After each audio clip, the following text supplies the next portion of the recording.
Hi everyone, good evening. Sue Allsworth here from Authentic Smile and the Mind Body Soul Summits and Studio. And tonight I have just such delightful, I get very excited every time when I get to introduce this lovely woman, Nadine from Calmer Self. Welcome, Nadine.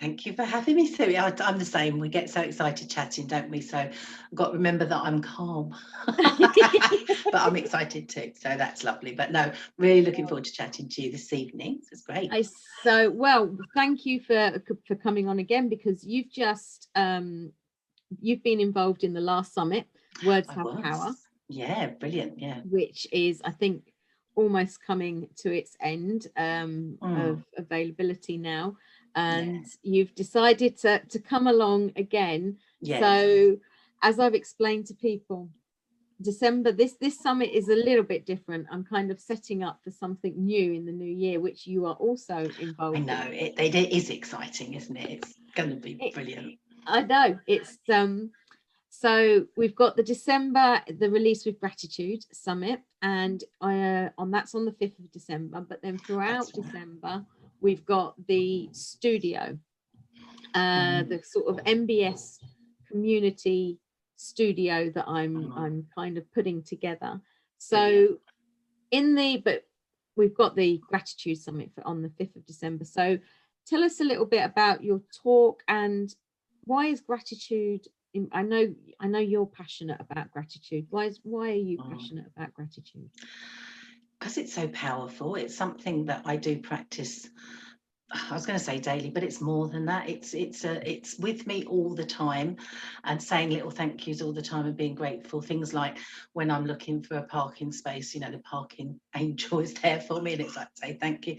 So it's in me now. But I've got to be honest with you, it was something that took me quite a while to get a hold of. I couldn't really get it. I felt a bit fake. I wasn't feeling the benefits of it, and I really can feel it now. And as I say, it's part of my life, but it is deep. And I know a lot of people that I work with struggle, say gratitude. And I know you do a lot of journaling. That's one way of doing it. But I say my thank yous before I go to sleep. I do in the morning. It's gratitude, grateful for waking up is one, that kind of thing. But it is something, as I say, I really understand how difficult it is for some people, and it was for me. So my angle when I'm talking on your summit on the 5th of December will be looking at how we can really get to grips with that, because sometimes resistance comes up, and sometimes a feeling of being a little bit fake with our gratitude. So how we can sort of question that gently and look at what we can let go of. And it really is important, and it was for me, to actually look at what, as I say, what comes up that's holding us back. And if we want to release things, because the topic is release with gratitude, isn't it? And that's quite big, isn't it? It sounds quite simple, but it is big. But to actually, before we can really release things, we do really need to accept them and honor them and recognize their part in our journey, if you like, in who we are and what we are. And that was really big for me. And once I got my head around that, which did take time. Everything I've done in the past took me a long time because I'm quite resistant, but I've got it now. But just to look at actually what it was that I was holding on to, because I didn't want to let go of old patterns and habits, and actually just go, they're not necessarily the things that I'm letting go of, releasing, aren't bad necessarily. They've served their purpose. They've been very beneficial. And just feeling that, and that brings gratitude quite naturally. Once you actually go, I'm really glad that I was quite ratty in the past, and that I was a bit fierce sometimes. I'm grateful for that because it served me well in the past. It's made me what I am today. But I am now ready to do things another way, and you can let go. Then I started to find that the gratitude and the releasing came quite naturally and a lot easier. So it was a big learning curve for me. It was massive, to be honest. And as I say, it took me quite a while. So that's what I'm going to be talking about. And as I say, I think it's really beneficial to get that message that the two go together really well. And as I say, quite often, I've done a lot of gratitude practice with people during the pandemic and everything. Count our blessings. We say it all the time, don't we? But it's been said to me on several occasions that when I'm feeling grateful for my blessings, there can be a little bit of guilt that comes up, because then we start feeling it's okay for us, not for others. There's mixed emotions. So again, recognizing when that comes up for us, and it's okay to feel those feelings. But again, just going, it has its place, it's fine. It is okay to count your blessings and feel grateful and have a lovely life. But if guilt comes in, again, just knowing that it's serving its purpose. Feeling guilt is, again, recognizing what we've got that is brilliant. And again, just inviting that, and not pushing it away, but inviting that just to leave while we focus on gratitude. So it sounds quite complicated, but once we get the hang of it, it does come naturally. And it really, for me especially, gratitude then is an ongoing thing, and a lot simpler. It becomes almost innate in the end, doesn't it? Well, it's like anything, I've always said gratitude, forgiveness, acceptance, all these big words we're using, they're an ability that we have to cultivate within us. Exactly. Once we've cultivated them, they can become an innate ability within us. But we've got to cultivate, and guilt, you've used a really big word there, and I can feel that when you're talking, that I can resonate with that, because my mind, while I'm listening to you, is going back to, not even going back, I think the biggest guilt I've been feeling is actually in these times, because like you say, we feel guilty. I am so grateful every day that I have a roof over my head, I have food on the table, and I am so grateful that I actually get to live with the two people that I love the most, which are my parents. And I know that I then feel guilty. I feel guilty. I used to be a carer as well, and it's kind of like I'm protecting my parents, but there's that side of me, that carer side of me, that thinks I should be out on the front line. Exactly. I've got a skill that is needed and required at the moment, and I'm a practical person. And yet the best thing that I can do to keep my parents safe is, and to go by their wishes, which is not normally what I do in my life. I've never towed the line so much in my life, but to do that, it's almost to do nothing, apart from produce summits and studios. So it gives you the ability to do something else. But the guilt is, it's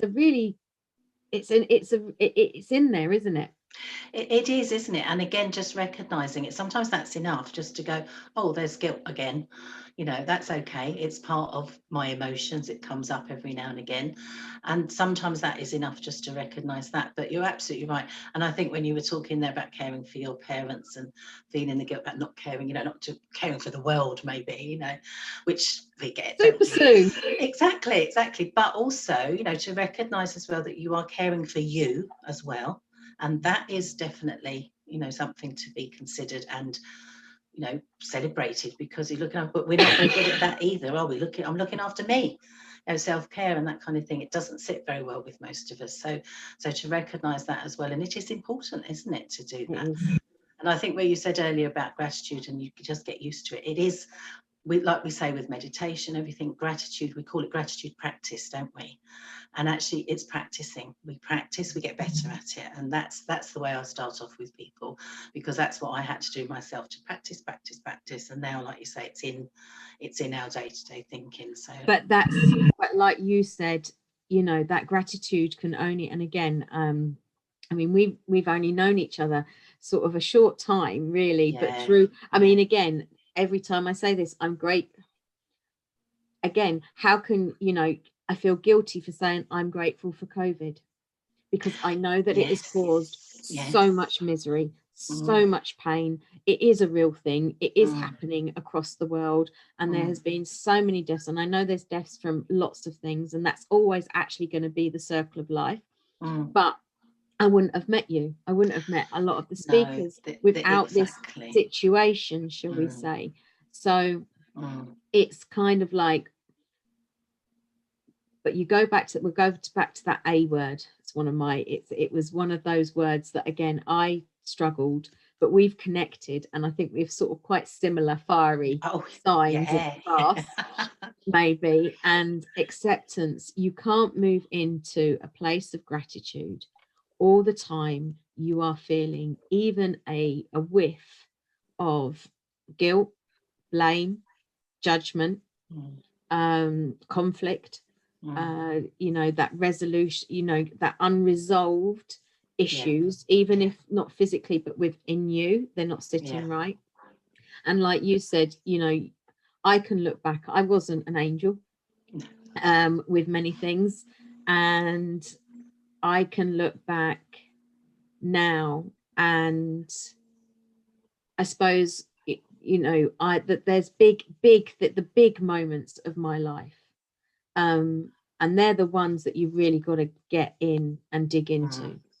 So, for example, I can sit here hand on heart and know I can feel it. I can feel it in my throat as I'm talking about it. There has been abuse in my life, in my past. I am so grateful for it, because it has got me to who I am and who I was meant to be. It's taught me lessons. It was hard to get through at the time. I'm really grateful for a major operation in my life, which meant that I wasn't going to be able to do something, but I could live and breathe with having it.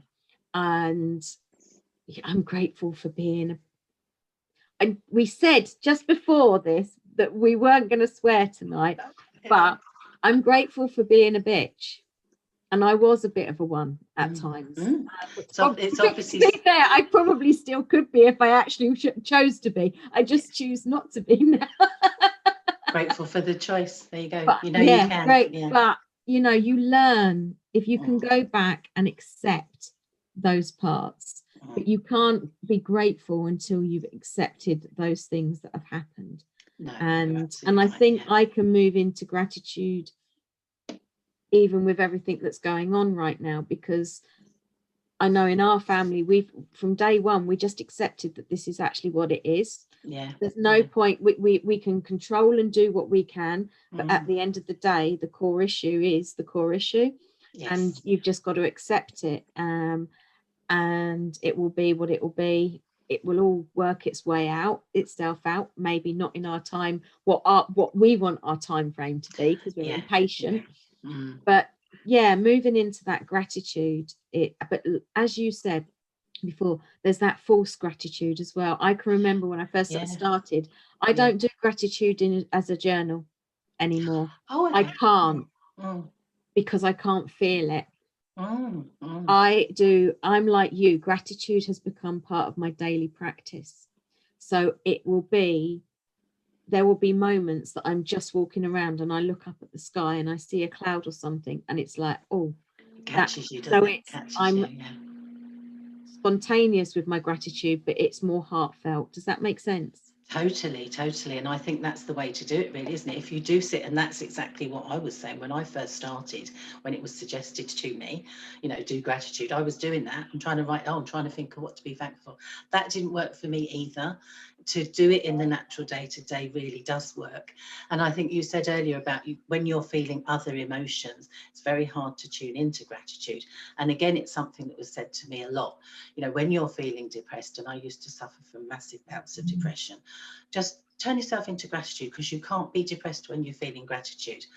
And I struggled with that one too, because I couldn't get myself out of my depression to get into gratitude, because I was trying too hard, maybe, that kind of thing, which we do. But I didn't just be a feeling.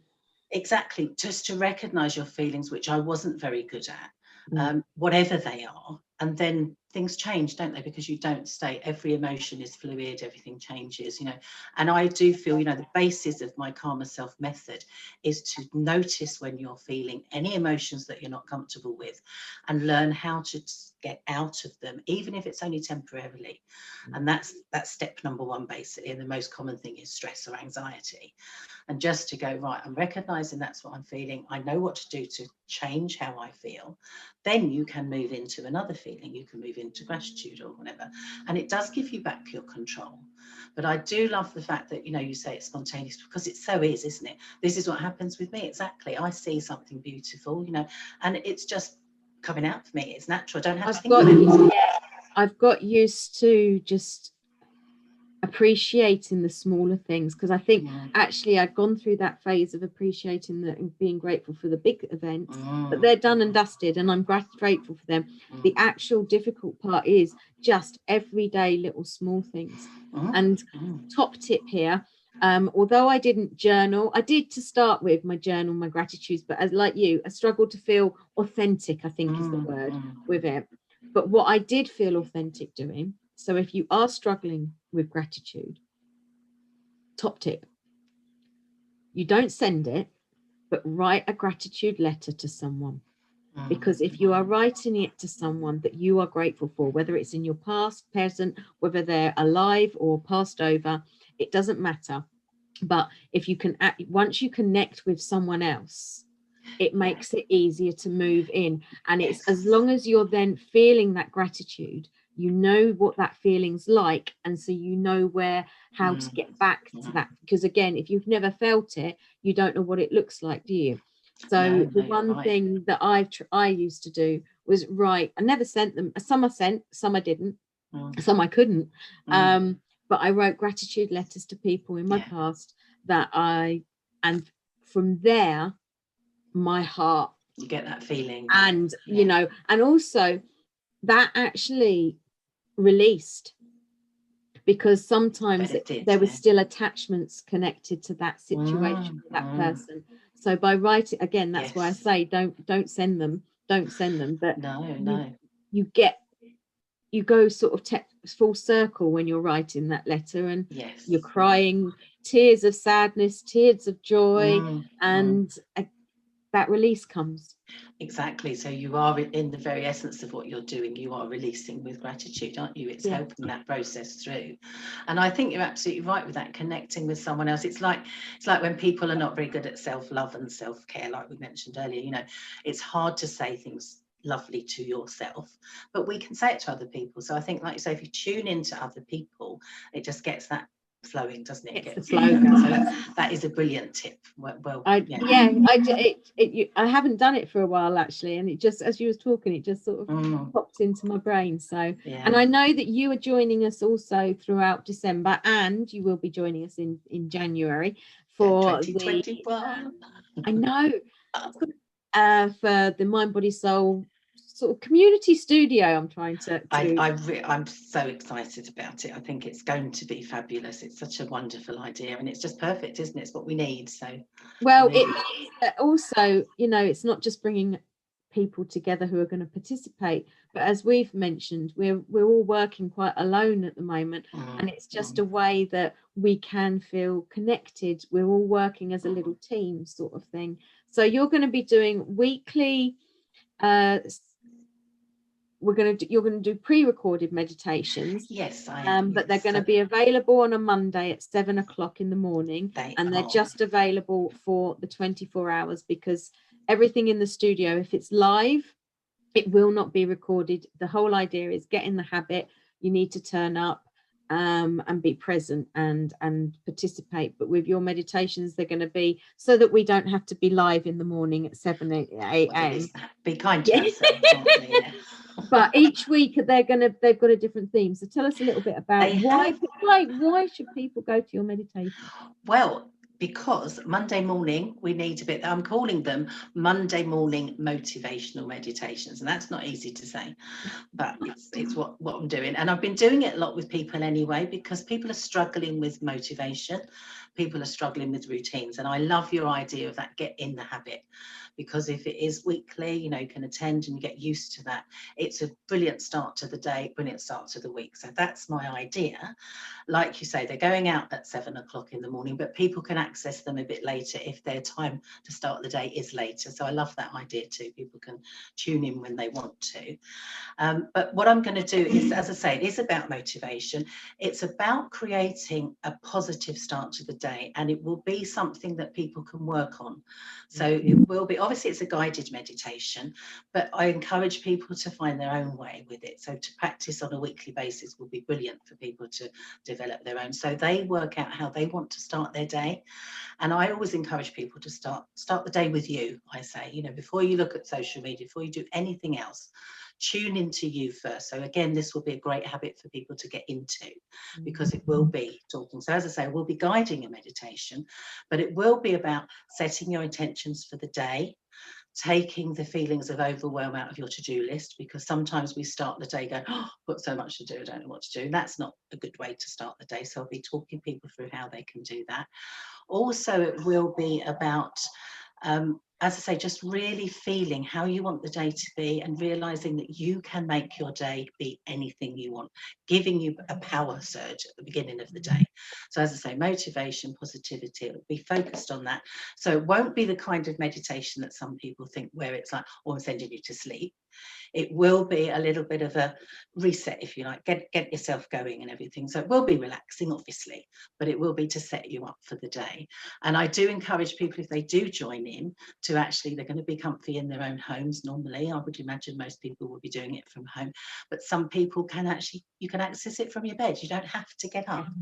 I start my meditation before I even get out of bed in the morning. So I start that process. And so I encourage people to do the same. So it'd be really fun to see how people access this and how they get in the habit.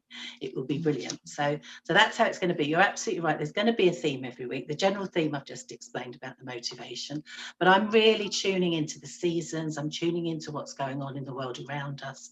And for December, we've got 4 weeks starting on the 7th of December, so 7th, 14th, 21st, 28th, and they tie in beautifully with, we've got the new moon on the 14th, we've got winter solstice on the 21st, and then on the 28th I'll be focusing on looking forward to the new year. And the first one that we're doing on the 7th of December will be totally tuning into the season. So seasonal well-being, how we can use nature around us to help us with starting our day right. So it's really tuning in, and that's going to be how I'm going to carry on every week. It will be the basic positive morning routine, but a theme as well. So really, I was going to say, I can't wait. By getting everyone to come in the studio, it means that I get a chance to set myself up as well, actually, and get into that. I think one of the main reasons that where this idea came from was because I think my habits have, I don't know, I think all of our habits have gone a bit all skew with. Yeah, we've lost a routine, with everything that's going on and the disturbance. And so it was kind of like, by doing the meditations that I'm going to present, it keep me accountable as well. Yes. It's kind of like, do what you kind of it's what I do anyway, and what I've always done, but I've just sort of not done it as much lately. So I thought, well, actually, let's make this into a habit, and in that sense. So I think that's how the studio kind of came about a bit. Exactly, so that it could, even though this is what we do, we all get out of the habit. And it's actually okay to say we all get out of the habit. It's fine. Yes, it's fine, isn't it? Yeah. We're not perfect. We're not, these perfect people that sit in prayer position, or, I'm in prayer mode most of the time mentally, but just, I don't have to sit there. We don't carry do that on all the time. No, you're absolutely right. We don't. No. If I was doing that all the time, I'd be doing this. Well, yeah, there is that, isn't there? Yeah. That's why I say meditation can actually be enlivening as well as relaxing. It both. So the ones that I'm doing in the studio, mind, body, soul, or soul, body, mind, or body, soul, mind, whichever way around, because I'm doing a morning, an afternoon, and an evening, and they're in 3 parts. It's about a 30-minute. It'll be about 30 minutes, 20-30 minutes, but I've split it into 3 parts, so that for the mind, there'll be journaling. For the soul, there'll be stillness. And for the body, there'll be music. The meditations I've used, it's the music actually that was most important to me, because I'm hardly actually talking on the meditations, but it's to get your body into for the body one, to get moving. Even, if it's at the beginning of the day, we need that movement. If it's in the middle of the day, we need that movement just to sort of shake off what may have been going on in the morning. And then in the evening, that body needs that little bit of movement, maybe a bit calmer, but it needs that movement just to unwind, de-stress. Mm. So I quite Take it like, all out. they're It's just, they're quite active meditations, the one that yeah, how I do. lovely. Yeah, yeah. So, but I love the fact that we've all got something unique to bring to the table. Yes, yeah, nice mixture, which would be lovely. So I'm, as I say, really pleased to be part of it, and I think it's going to be brilliant. Brilliant. Well, everyone, this is December. So this isn't just a 1-day summit. You're getting a treat. December, you're getting a combo, a double whammy of the studio sessions and classes and the gratitude summit. It is £25, which is, if you actually added up how much you would pay to go to all of those individual sessions, it's actually over £100 worth. So it sounds a lot, but it actually isn't. For the value, the content, if it helps you get back into the habit, then it's time to invest in yourself. So Nadine, thank you so much for coming on. I'm sure I will see you again. We will see you all again here. We will definitely. So looking forward to it. So thank you for putting this all together for us. Oh, you're welcome. It's as I say, I've just got to meet some awesome people along the way, so it's a win-win for me. So take care, everyone, and we will. What's the day today? It's Thursday. Have a good weekend. Yes, we're coming up to the weekend. Yes, thank you. Yeah. Bye, everybody. Take care. Bye. Bye.